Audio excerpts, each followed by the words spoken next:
শুভ সকাল। আজকে সকাল সকাল বেরিয়ে পড়েছিলাম। হঠাৎ করে মন চাইছিল যে ক্ষেত থেকে গিয়ে তরমুজ আনবো। তো সকালেই বেরিয়ে পড়েছিলাম। তারপর বেরিয়ে গেলাম তরমুজ খেতে, আমার বাসা থেকে 3-4 কিলোমিটার দূরে। তো যাওয়ার পরে এক আঙ্কেলের কাছ থেকে তরমুজটা আনলাম।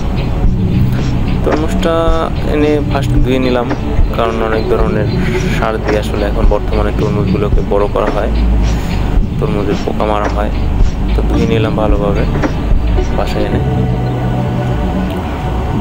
ধোয়ার পরে বাসায় এনে এখন আমি কাটবো এটাকে।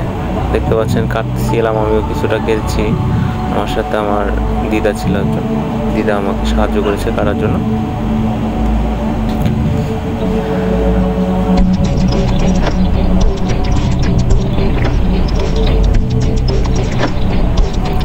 দেখুন একবার কতটা লাল, ওয়াও, সত্যি অনেক সুন্দর হয়েছিল, আসলে খুব মিষ্টিও ছিল।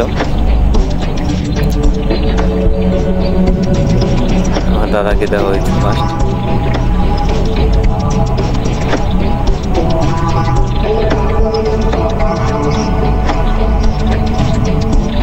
দেখুন তরমুজটা কতটা লাল, দেখুন একবার, খেতেও খুব স্বাদ ছিল। তো এসে ফার্স্ট কেটে দাদাকে দিলাম, আমি খেলাম, তারপরে সবাইকে দিলাম। কেটে কেটে পিস করেছি, পিস করে বসে বসে খেয়েছি। আমিও 4-5 টুকরো খেয়েছি, এখনো অনেকগুলো রয়ে গেছে, ফ্রিজে রাখা হয়েছে।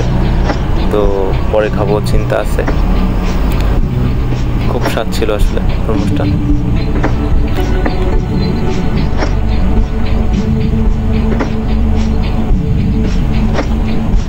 তো যারা যারা তরমুজকে ভালোবাসেন, তরমুজ খেতেও ভালোবাসেন, তারা নিশ্চয়ই কমেন্ট করবেন, সাথে থাকবেন, সাবস্ক্রাইব করবেন। Thank you.